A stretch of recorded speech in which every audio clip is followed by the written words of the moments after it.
তাওহিদ হৃদয় ইস্যুতে তামিম ইকবালের যে প্রেস কনফারেন্স, সেটাকে অনেকেই বলছেন যে সম্মানিত বোর্ড সভাপতি ফারুক আহমেদের যে বিসিবির এফডিআর থেকে নিয়ম না মেনে অন্য দুটো ব্যাংকের অ্যাকাউন্টে টাকা স্থানান্তর করা, সেই ইস্যুটাকে ধামাচাপা দেওয়ার একটা চেষ্টা।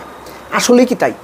এই বিষয়টা আলোচনা করা জরুরি। একই সঙ্গে প্রাসঙ্গিক অন্য বিষয়, একটা ব্যাপার তো সত্যি যে গত 2 দিনে দুটো পার্টিকুলার ইস্যুতে বাংলাদেশ ক্রিকেটের যা হলো, এটা বাংলাদেশ ক্রিকেটের মান সম্মান বা ইমেজ দর্শকের কাছে প্রচণ্ড রকমভাবে খাটো করে দিয়েছে, হাস্যকর বানিয়ে দিয়েছে। এটা নিয়ে বোধহয় ডাউট কিংবা এটা নিয়ে বোধহয় তর্ক করার খুব বেশি সুযোগ নাই। মানুষজন রীতিমতো হাসাহাসি করছে, ছি করছে। এখন যে দুটো বিষয় নিয়ে তামিম ইকবাল তাওহিদ হৃদয়ের ইস্যুতে কথা বলেছেন, সেটা আগে বলি। যে একটা হচ্ছে তার শাস্তি একবার দেওয়া, শাস্তি আবার কমানো, আবার সেই শাস্তি পুনর্বহাল করা, ব্যাপারটা হাস্যকর। তামিম এটা বলেছেন না, তামিম ভুল বলেননি।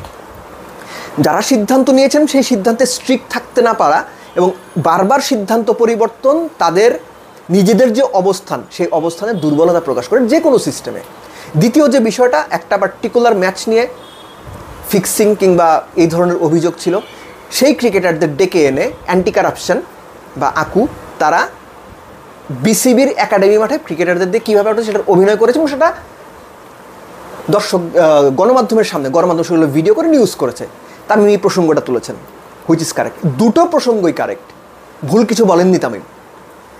কিন্তু যে ব্যাপারটা ইম্পর্টেন্ট সেটা হচ্ছে এই বিষয়গুলো পাবলিকের সামনে এসে এত প্লেয়ার জড়ো করে করার দরকার ছিল কিনা, এবং একই সঙ্গে যে প্লেয়াররা ওইখানে উপস্থিত ছিলেন, আপনারা কি সত্যি সত্যি বিশ্বাস করেন যে এই প্রেস কনফারেন্সটা করে আপনাদের কিংবা বাংলাদেশের ক্রিকেটের খুব উপকার হলো?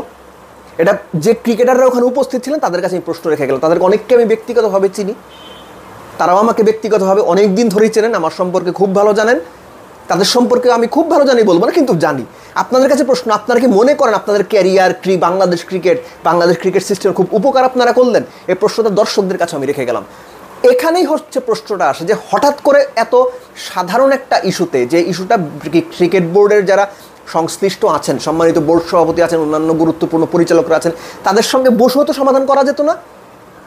মোহামেডান ক্লাবের যারা কর্মকর্তা আছেন তাদের অনেকেই তো ক্রিকেট বোর্ডের পরিচালক, ক্ষমতাবান ব্যক্তি, বাংলাদেশ ক্রিকেট তারা নিয়ন্ত্রণ করেন। তারা একসাথে বসে জিনিসটা মিডিয়ার সামনে না আসে সমাধান করতে পারতেন না? তাহলে এখানে কেন আসতে হলো? মিডিয়ার সামনে কেন হাইপটা তৈরি করতে হলো? এখানেই হচ্ছে ফারুক আহমেদের ওই ইস্যুটা চলে আসে।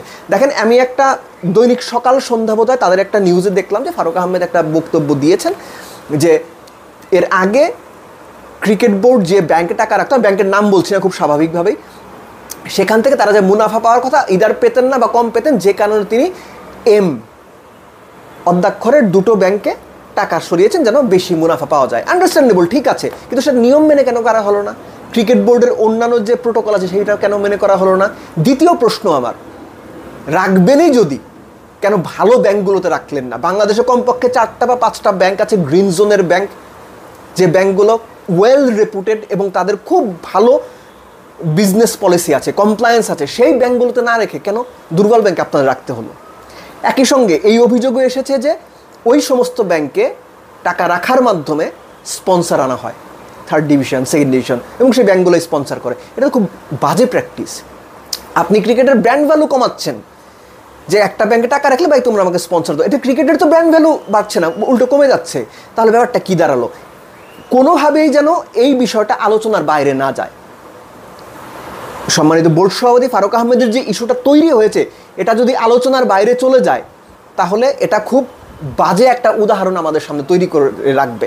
এবং এই জন্যই বলা হচ্ছে যে এটা ধামাচাপা দেওয়ার জন্যই কি এই ধরনের প্রেস কনফারেন্স কিনা। আমার সেটা মনে হয় না এটা ধামাচাপা দেওয়ার জন্য। কেননা তারা যদি চিন্তাও করেন যে ধামাচাপা দেওয়ার জন্য এটা করবেন, তারপরও গণমাধ্যম এবং সাধারণ মানুষ কিন্তু এটা ভুলবে না। এই যে ক্রিকেট বোর্ড সভাপতির বিপক্ষে ক্রিকেট বোর্ডের অ্যাকাউন্ট থেকে অন্য ব্যাংকের নিয়ম না মেনে টাকা স্থানান্তরের যে অভিযোগ, এটা তাদের খণ্ডন করতেই হবে এবং এটার বিপক্ষে কী কারণে করা সে প্রপার যুক্তিও দিতে হবে। মানুষ তখন তাদের মতো করে সিদ্ধান্ত নেবে কী হয়েছে। আর আমি আবারও বলছি, এই যে ব্যাপারটা ঘটলো, এই ব্যাপারটা ঘটার সঙ্গে, মানে আমি তামিম ইকবালের প্রেস কনফারেন্সের কথা বলছি, এই ব্যাপারটা ঘটার সঙ্গে এর আগে ঘটা বিভিন্ন ঘটনার আপনি সিমিলারিটি পাবেন। সাকিব আল হাসান ব্যান হওয়ার আগে ঠিক এরকম করে প্লেয়ারদের জড়ো করে একটা প্রেস কনফারেন্স করেছিলেন, অনেক প্লেয়াররাই সেখানে কথা বলেছিলেন। তারপরে কিছু বিষয়ে উন্নতি হয়েছিল, কিন্তু তাওহিদ হৃদয়ের যে ইস্যুটা, এটা সম্পূর্ণ ক্রিকেটারদের স্বার্থ দেখে এরকম কোনো বিষয় আমার মনে হয় নাই। বরং এটা একটা ক্লাবের ইস্যু, একজন ব্যক্তি প্লেয়ারের ইস্যু। এই ইস্যুটাকে খুব সহজে চাইলেই ক্রিকেট বোর্ডের ভেতরে বসে সমাধান করা যাইতো। কেননা ওই প্রেস কনফারেন্সেই বলা হয়েছে যে বিপিএলে ম্যাচ ফিক্সিং নিয়ে যে ধরনের ঘটনা ঘটেছিল বা অভিযোগ ঘটেছিল, ক্রিকেট বোর্ড থেকে 10 জন ক্রিকেটারের নাম বাইরে এসেছে, গণমাধ্যমে প্রচারিত হয়েছে, যেটা ঠিক হয়নি। আমি মানি ঠিক হয়নি। ঠিক একইভাবে আপনাদেরও এই বিষয়টা মাঠে নিয়ে আসা ঠিক হয়নি। আপনারাও ভেতরে বসে ডেকোরাম মেনটেন করে নিজেদের মতো কথা বলে মিডিয়ার সামনে না এসে সমাধান করতে পারতেন, কিন্তু সেটা কিন্তু আপনারা চাননি। পুরো বিষয়টা মিডিয়ার সামনে আপনারা আনতে চেয়েছেন। সো এটাকে, পুরো ব্যাপারটাকে খুব সরলভাবে বা সহজভাবে লিনিয়ার ওয়েতে দেখার কোনো সুযোগ নাই। এর ভেতরে কোন পক্ষের কোন ধরনের স্বার্থ আছে এটা হয়তো সময়ের সঙ্গে সঙ্গে আমরা জানতে পারবো, বুঝতে পারবো। কিন্তু একটা ব্যাপার নিশ্চিত, যেটা সবাই জানছেন, সবাই বুঝছেন, সেটা হচ্ছে এই ধরনের কার্যকলাপ বাংলাদেশ ক্রিকেটকে দিনকে দিন মাটির সঙ্গে মিশিয়ে দিচ্ছে। ট্রাস্ট মি, মাটির সঙ্গে মিশিয়ে দিচ্ছে। এর সঙ্গে ক্রিকেটার, ক্রিকেট বোর্ড সংশ্লিষ্ট মানুষজন, প্রতিটা পক্ষ তাদের দায়িত্বটা ঠিকঠাকভাবে পালন করতে না পারায় বা নিজেদের যে ব্যারিয়ার, যে ভাই আমার এর বাইরে যাওয়া যাবে না, এর বেশি করা যাবে না, এই ব্যাপারগুলো মানছেন না। সবাই সবার বিভিন্ন রকম স্বার্থ নিয়ে ব্যস্ত।